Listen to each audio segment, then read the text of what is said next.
السلام علیکم ورحمۃ اللہ وبرکاتہ۔ ناظرین، ایک اور ویڈیو کے ساتھ میں آپ کے سامنے حاضر ہوا ہوں۔ رمضان کی فضیلت کا بیان۔ جی ہاں، اللہ تعالیٰ نے انسانوں کی آسانی کے لیے 12 مہینے تجویز فرمائے، لیکن ان میں رمضان کو جو اہمیت حاصل ہے دوسروں کو نہیں۔ رمضان المبارک کے سلسلے میں ذخیرہ احادیث میں بے شمار ارشادات رسول اکرم صلی اللہ علیہ وسلم کے موجود ہیں۔ رمضان کی اہمیت اور عظمت ہو یا اس کی برکتوں کا بیان، گناہوں کی بخشش کا سوال ہو یا خیر کے دروازوں کے کھلے رہنے کا تذکرہ، غرض رمضان کے حوالے سے ہر پہلو نمایاں اور بے شمار خصوصیتیں لیے ہوئے ہیں۔ نبی کریم صلی اللہ علیہ وسلم اس ماہ مبارک کے استقبال کے لیے بے چین رہتے تھے۔ رمضان کے انتظار میں شعبان کا ایک ایک دن شمار کرتے تھے۔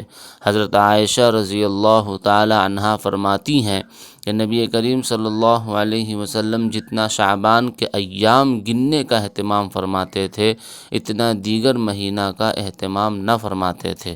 پھر رمضان کا چاند دیکھ کر روزہ رکھتے، اگر مطلع ابر آلود ہوتا تو 30 کا عدد پورا فرماتے۔ اس مقدس مہینے کی برکت یہ بھی ہے کہ اللہ تعالیٰ کی جانب سے رحمت کے دروازے کھول دیے جاتے ہیں، گنہگار بندوں پر خصوصی عنایت کا معاملہ کیا جاتا ہے۔ حضرت ابو ہریرہ رضی اللہ تعالی عنہ سے روایت ہے کہ رسول اللہ صلی اللہ علیہ وسلم نے ارشاد فرمایا کہ جو شخص ایمان اور طلب ثواب کی نیت سے رمضان کا روزہ رکھے، اس کے پچھلے گناہ معاف کر دیے جائیں گے، اور جو شخص ایمان اور اخلاص کے ساتھ رمضان میں عبادت کرے، اس کے گزشتہ گناہ معاف کر دیے جائیں گے۔ اسی طرح جو شخص شب قدر میں ایمان و احتساب کے ساتھ عبادت میں مشغول رہے، اس کے بھی پچھلے گناہ معاف کر دیے جاتے ہیں۔ اللہ اکبر۔ طلب العلم فریضۃ علی کل مسلم، علم حاصل کرنا ہر مسلمان مرد اور عورت پر فرض ہے۔